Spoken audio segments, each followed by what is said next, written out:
नमस्ते विद्यार्थी मित्रों, कैसे हो? सब अच्छे हो?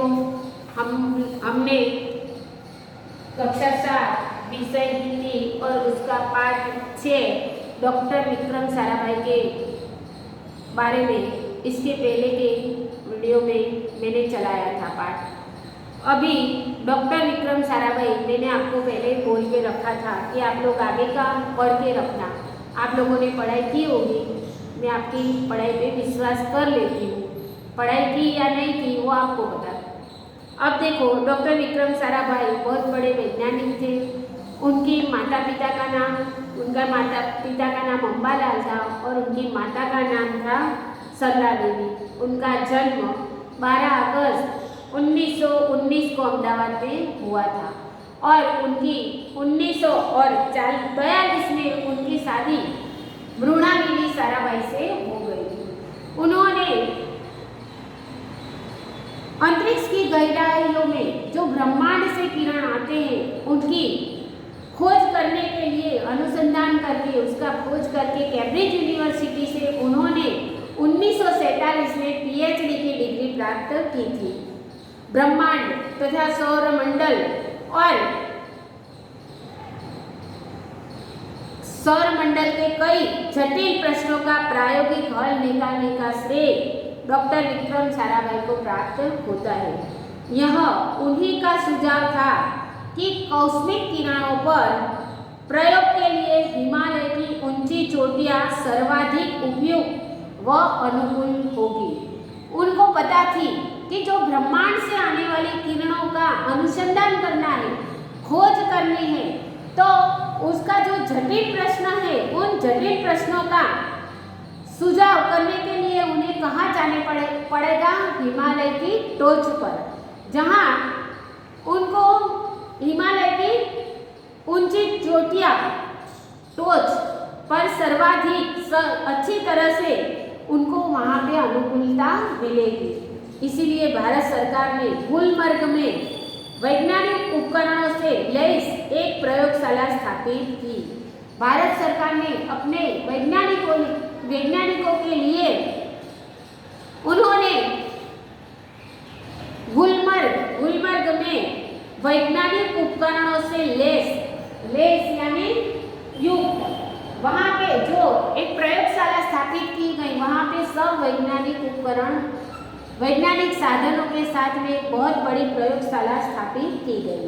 डॉक्टर विक्रम साराभाई के निजी प्रयासों से, निजी यानी खुद के, डॉक्टर विक्रम साराभाई के खुद के प्रयासों से सन 1947 में भौतिक अनुसंधान प्रयोगशाला अहमदाबाद में स्थापित हुई।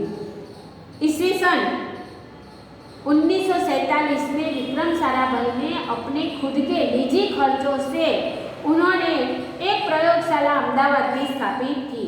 डॉक्टर विक्रम साराभाई के निजी, जिसमें वह आजन्म संबंध रहे। जब तक वह जन्मे वहाँ उनको आजन्म उससे संबंध रहे।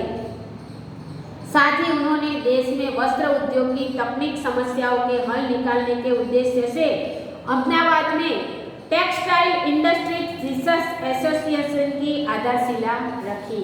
उन्होंने अहमदाबाद में क्या किया?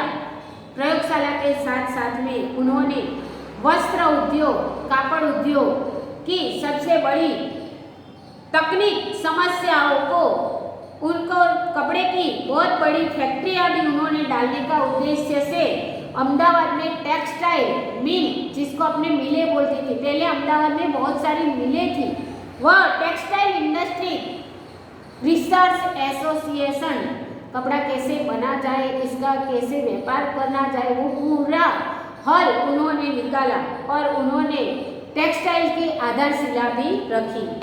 भौतिक अनुसंधान प्रयोगशाला डॉक्टर विक्रम साराभाई परमाणु शक्ति, अंतरिक्ष विकिरण, सूर्य, ग्रह, तारा, प्लाज्मा, भौतिकी और खगोल पर वह कार्य करते रहे। परमाणु, अंतरिक्ष, अवकाश, ग्रह, तारा, सूर्य, अंतरिक्ष विकिरण, वह सब पर वह जब तक जिए तब तक वह उस पर कार्य, खगोल, उस पर वह कार्य करते रहे। सन 1961 में परमाणु ऊर्जा आयोग के सदस्य बन गए। सन 1961 में वह परमाणु आयोग के सदस्य भी बन गए। डॉक्टर भाभा की मृत्यु के पश्चात परमाणु ऊर्जा संस्थानों का भार युवा वैज्ञानिक डॉक्टर विक्रम साराभाई के कंधों पर ही आ गया। डॉक्टर भाभा की मृत्यु के पश्चात डॉक्टर होमी भाभा की मृत्यु हो गई। बहुत बड़े वैज्ञानिक थे और उनके पश्चात उसके बाद परमाणु की ऊर्जा संस्थानों की पूरी जवाबदारी, पूरा भार डॉक्टर विक्रम साराभाई के ऊपर कंधों पर ही आ गया। उनके ऊपर जवाबदारी आ गई। उन्होंने भारतीय अनुसंधान केंद्र का गठन किया। भारतीय अनुसंधान केंद्र का उन्होंने गठन किया, खोज की और विक्रम साराभाई इसके पहले अध्यक्ष बने। यह उनकी अगुवाई एवं अथक परिश्रम, अथाक मेहनत और परिश्रम से का परिणाम था कि भारत में दूरसंचार यानी दूरदर्शन और मौसम विज्ञान के प्रक्षेपित अनेक उपग्रह अंतरिक्ष में सफलतापूर्वक कार्य कर रहे हैं। आज अपने अंतरिक्ष के द्वारा बहुत से कार्य होते हैं। मोबाइल, टीवी, ये सब अंतरिक्ष के किरणों से चलते हैं और वो सब श्रेय किसको जाता है? डॉक्टर विक्रम साराभाई को। डॉक्टर विक्रम साराभाई ने अपना संपूर्ण जीवन भारत तथा विज्ञान के समग्र विकास के लिए समर्पित कर दिया। डॉक्टर विक्रम साराभाई ने अपना पूरा जीवन अपनी इस देश सेवा में समर्पित कर दिया। भारत के विकास में उत्कृष्ट योगदान के लिए उन्हें कई राष्ट्रीय और अंतर्राष्ट्रीय सम्मान भी प्राप्त हुए। सन 1962 में उन्हें डॉक्टर शांति स्वरूप भटनागर पुरस्कार, सन 1966 में पद्म भूषण तथा सन 1972 में मरणोत्तर पद्म विभूषण जैसे अलंकरणों से उन्हें नवाजा गया यानी उन्हें सम्मानित किया गया। निःशस्त्रीकरण से संबंधित कई महत्वपूर्ण अंतर्राष्ट्रीय संस्थाओं में भी भारत के प्रतिनिधि रहे। वह अंतर्राष्ट्रीय एक देश में से दूसरे देश के प्रतिनिधि के रूप में भी उन्होंने कार्य किया। डॉक्टर विक्रम साराभाई सन 1966 में international council of scientific union के सदस्य रहे। सन 1968 में संयुक्त राष्ट्र संघ में यूनेस्को के विज्ञान विभाग के अध्यक्ष बने। उन्हें इंडियन लियोजिकल यूनियन का प्रमुख बनाया गया। डॉक्टर विक्रम साराभाई सन 1970 में वियना शांति अंतर्राष्ट्रीय अणु मंच के 14वीं परिषद के प्रमुख बने। सन 1971 में संयुक्त राष्ट्र संघ परिषद के उपाध्यक्ष व बाद में विज्ञान विभाग के अध्यक्ष भी बनाए गए। उन्हें बहुत सारी पदवी हासिल की और बहुत जगह पे उनको नवाजा गया, सम्मानित किया गया, अच्छे अच्छे पद पर उन्हें नियुक्ति भी मिली। डॉक्टर विक्रम साराभाई वह केवल उच्च कोटि के व्यक्ति नहीं थे, वैज्ञानिक नहीं थे, बल्कि व्यस्तताओं के बावजूद कला, शिक्षा व समाज के लिए पर्याप्त समय निकाल लेते थे। वह सिर्फ वैज्ञानिक उपकरणों के अलावा भी वह अपनी कला के बारे में, शिक्षा के बारे में और अपने समाज के लिए थोड़ा समय भी निकाल लिया करते थे। उनके ही प्रयासों से अहमदाबाद में लोक विज्ञान केंद्र एवं नेहरू विकास संस्थान की स्थापना हुई। उन्हीं के यहाँ वह जन सामान्य की विज्ञान के प्रति रुचि जागृत करने के लिए कार्य करते रहे। यहाँ हर एक व्यक्ति विज्ञान के प्रति अपनी रुचि बनाए रहे और हर एक व्यक्ति को विज्ञान में रुचि पैदा हो, ऐसे कार्य वह करते रहते थे। वह 31 दिसंबर सन 1971 की काली तारीख थी। डॉक्टर विक्रम साराभाई को त्रिवेंद्रम में लॉन्चिंग स्टेशन थुम्बा में कार्य निरीक्षण के लिए भेजा गया था। कब? 31 दिसंबर को विक्रम साराभाई को त्रिवेंद्रम में लॉन्चिंग स्टेशन में, थुम्बा गांव का नाम है, थुम्बा में कार्य निरीक्षण के लिए भेजा गया था। वहाँ एक होटल में वह ठहरे हुए थे।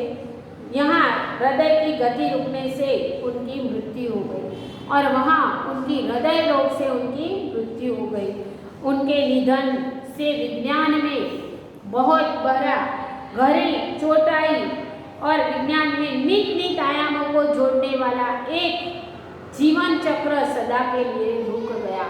विज्ञान में नई नई शोध करने वाला एक व्यक्ति का जीवन चक्र यहाँ रुक गया।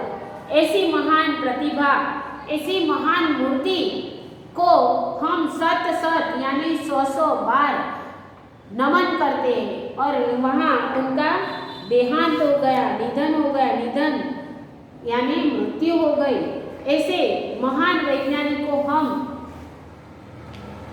सत सत यानी 100 बार नमन करते हैं और उनके बताए रास्ते पर चलने की हम कोशिश करते हैं। हम भी उनके रास्ते पर चलकर अच्छे बड़े वैज्ञानिक बन सकते हैं। यहाँ आपकी यह इकाई पूर्ण होती है।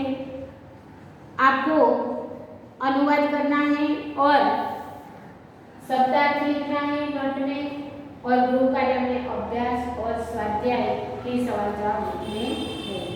अब आगे का पाठ तब तक आपको पढ़ के रखना है। मैंने आपको पाठ में समझाया है। आगे का कार्य है ढूंढते रह जाओगे। पहेलियाँ है उसका आने वाले टास्क में मैं समझाऊंगी।